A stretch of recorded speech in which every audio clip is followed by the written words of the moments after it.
Diese Extremisten, Kriegstreiber, Verbrecher, als ein Diktator, der Schurken, auch Feinde der Menschenrechte.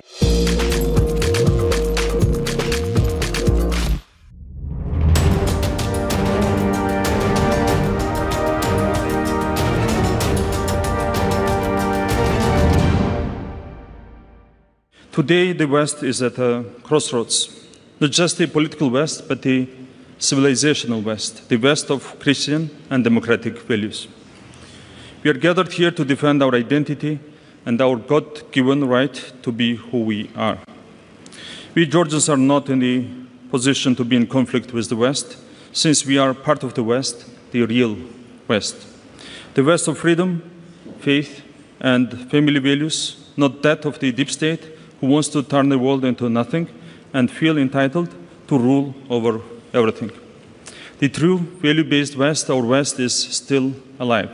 It's alive in the countries like Hungary, and it lives in the hearts of millions across Europe and beyond who are tired of being told that loving their homeland is a crime. We are a European nation. Our history, our culture, our identity, they are all European.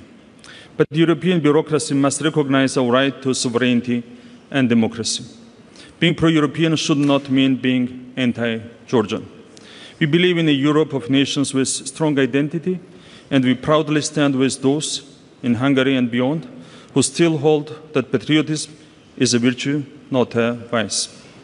Our commitment to European integration remains strong, but we will not sacrifice our dignity or sovereignty. We will not accept double standards, nor will we trade our identity for political favor. In this increasingly turbulent world, we are seeing something deeply disturbing: the rise of what we call liberal fascism, an aggressive and intolerant foreign-funded ideology and movement designed to weaken state and social institutions, fuel hatred in our societies, promote gender and LGBT propaganda, and dismantle the core foundations of our societies. It claims to defend rights, but tramples on the right of nations to chart their own development. It preaches tolerance, but tries to silence dissent.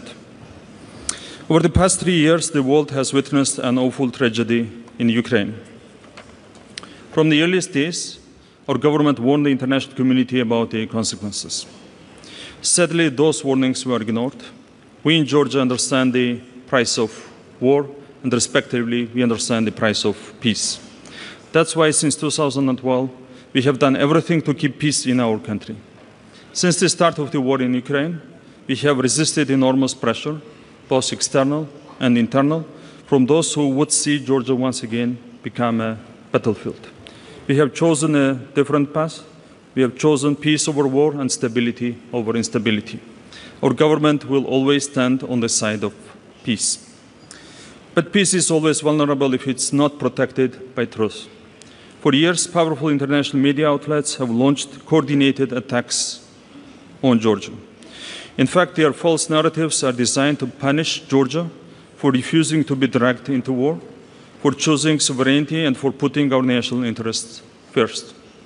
For years, Georgia has faced campaigns of manipulation by foreign-funded NGOs and media outlets that do not promote progress but seek to reshape our values. When Georgia recently introduced measures to protect our sovereignty and ensure NGO transparency, we were met with threats and sanctions just because we dare to say, let's protect Georgia and let Georgia decide.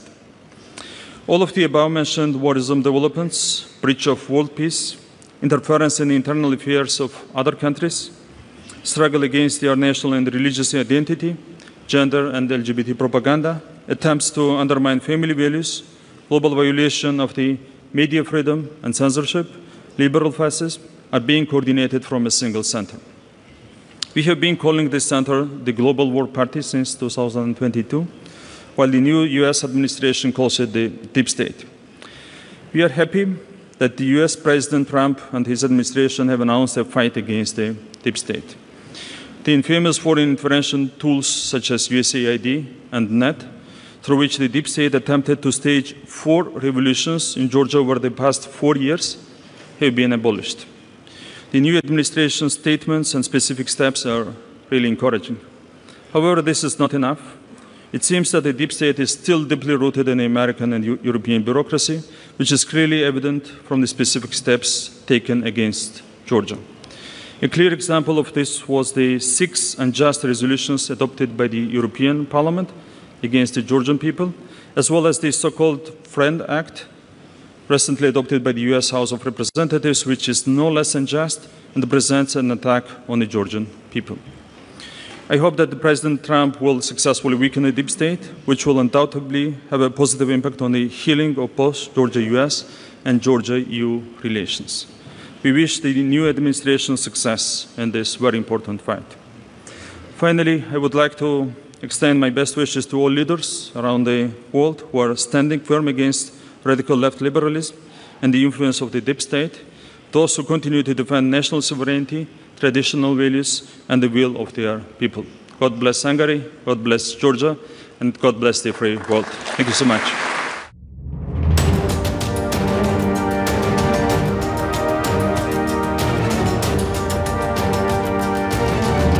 Liebe Zuschauer, wenn euch unsere Beiträge gefallen, teilt sie unbedingt in den sozialen Medien. Abonniert unseren Kanal und drückt auf die Glocke, damit ihr keine Veröffentlichung von Gegenpol verpasst. Diese Extremisten, Kriegstreiber, Verbrecher, als ein Diktator, der Schurken, auch Feinde der Menschenrechte.